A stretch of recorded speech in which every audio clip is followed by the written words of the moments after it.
Hello everyone, welcome to my channel.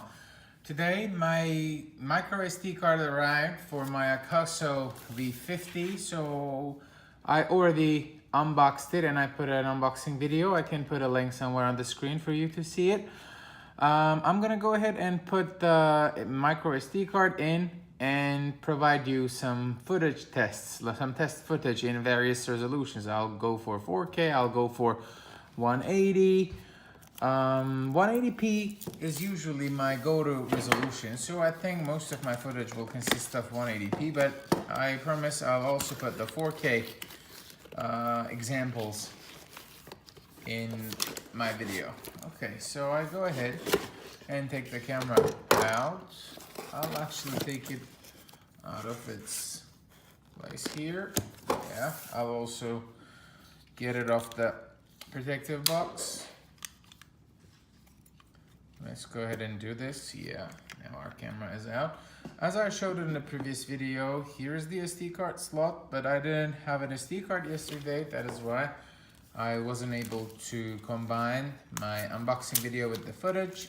But today I have the SD card and I get to put it in the unit and provide you the test footage.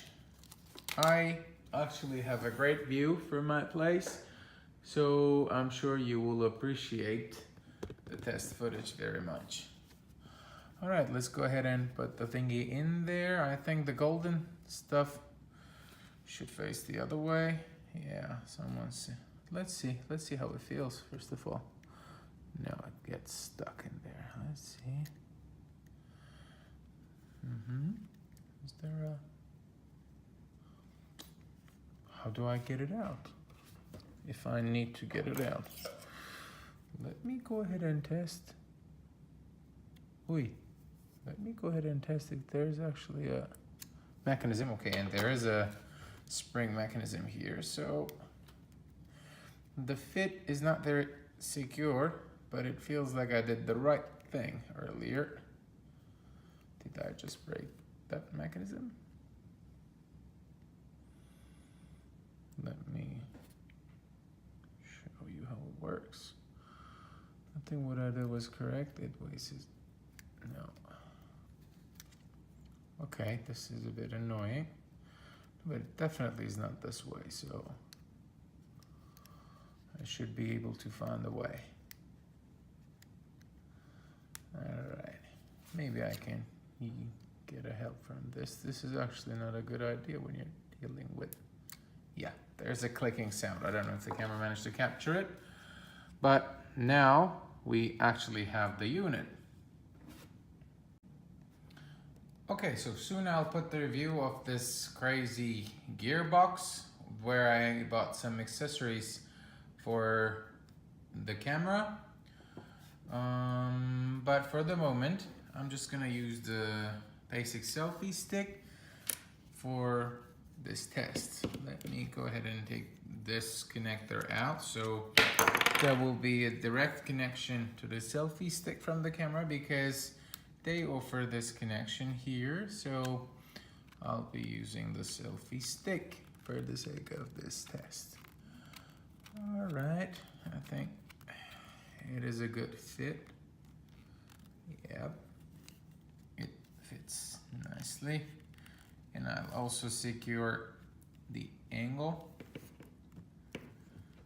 Okay, let's see.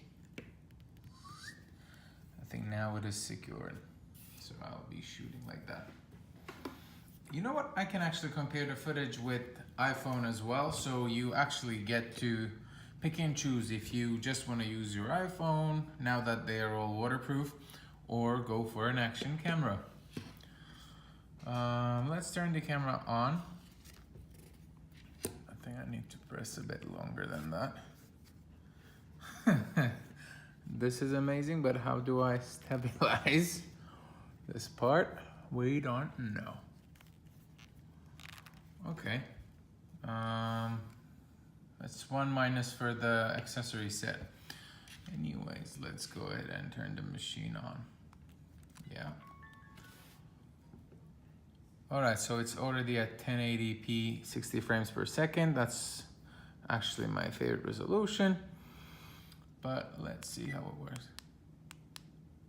It seems like, okay, I have about 6 hours of data use. I used a 64 gigabytes micro SD card. That means that gives you 6 hours and 57 seconds, which is not much, but it is safe to assume that the number will change when you shoot 4K videos. What happens? This was the Wi-Fi connection. Oh, we actually started shooting accidentally. Okay, let's use this footage. Okay, here is me shooting. Okay. Of course, it's a wider angle. Let's go to the balcony and have a proper test. All right. So, with the iPhone, this is the view. Okay. Now, this is how I might like to shoot. Yeah. All right. Seems like it's doing a good job, but you can't tell from the tiny screen. So, now I'm gonna show you the footage. Alright. Seems like it's doing a good job, but you can't tell from the tiny screen. So, now I'm gonna show